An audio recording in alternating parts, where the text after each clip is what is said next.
reporter Karyn Maughan has been following this story very closely for us from the start. She joins us in studio this morning. Hi there, Karyn.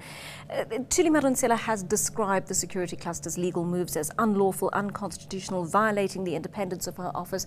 Does she justify that in her court papers? Well, we now have an astounding affidavit that's been given by Thuli Madonsela to the North Gauteng High Court, and in which she articulates what she says were attempts by the Ministers of Police, Public Works, State Security, amongst others, to literally shut down her Nkandla investigation.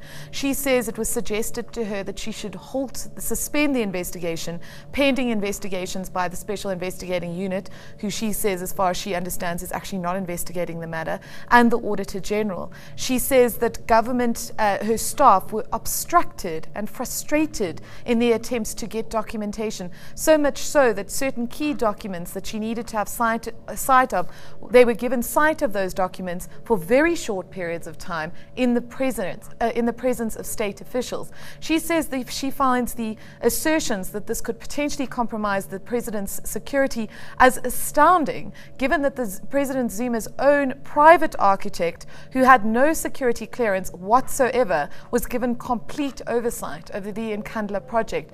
And we really see a very angry public protector coming out in this report and really throwing off the veil of what has been going on for the last 9 months in this investigation. Well, as you say, it has been coming for a long time. As members of the public and the media, we've certainly seen signs of the relationship between the public protector and government, and even Parliament beginning to sour a little bit. Just how irreparable, if at all, is the damage to this relationship between Thuli Madonsela and our government? Well, you know, we've been covering this story a long time, and I've interviewed her on at least 2 occasions. And you know, as journalists, we want those incendiary bites. We want those little, you know, they're withholding documents from me and they're frustrating me. She has never, ever said anything like what she's saying here. She has always been incredibly diplomatic. And remember, she wanted to finalize this report in March, and she couldn't because certain documents were withheld from her.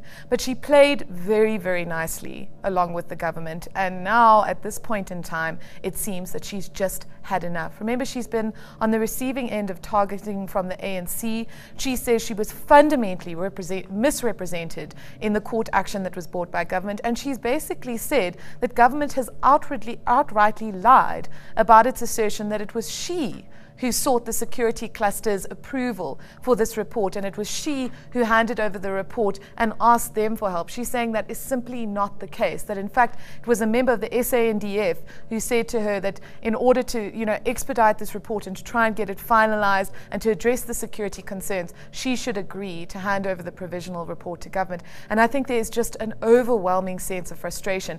It's now got to a point with the kind of assertions that she's making here, with the kind of assertions that have been made by government, that we are looking at a massive standoff, and we don't know who's going to come out the other end of this. Are we looking at an attack by government on a Chapter 9 institution here? Well, that's intrinsically what she's saying. She's saying, you know, remember the court action wasn't just about an additional 10 days, you know, for them to peruse the document and deal with security concerns.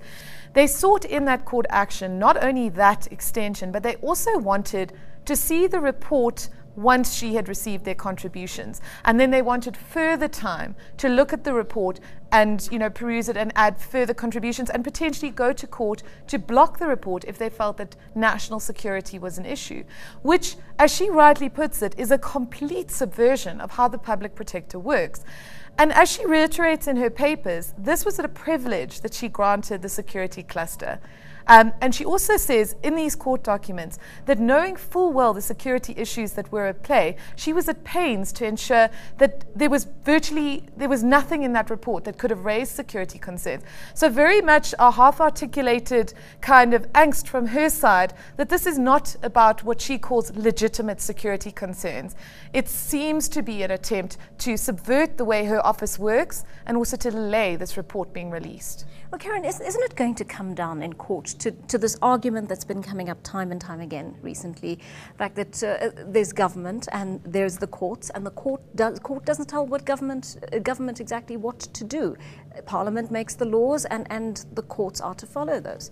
Well, this is a fascinating subversion of what government usually argues when some civil organization takes them to court about non-delivery or policy or whatever. And they always, reiterate, that there's this line between the courts and the state, and government must be left to do its work. Now government has gone to court to deal with a Chapter 9 institution, and the implications of that are massive. We've had commentators like Pierre de Vos, for instance, suggesting that this is a very apartheid-era approach to the release of a potentially embarrassing document, that this vestige of national security is being thrown around as a mechanism by which to delay or postpone or ultimately stop something that may be embarrassing but is certainly in no way reflective of a massive national security issue. Remember, Joanne, government has itself acknowledged that something went massively wrong with Nkandla. It's acknowledged that there was overspending. It was acknowledged that there were financial irregularities. But we still don't know how or why or what we need to do to ensure that this never happens again.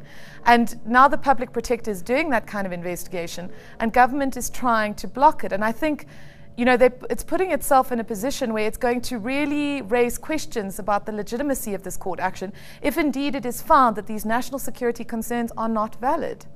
Karyn, it's a very intriguing story indeed. Thanks very much. Do keep us informed of how that court action goes later on. News that moves. eNCA.com.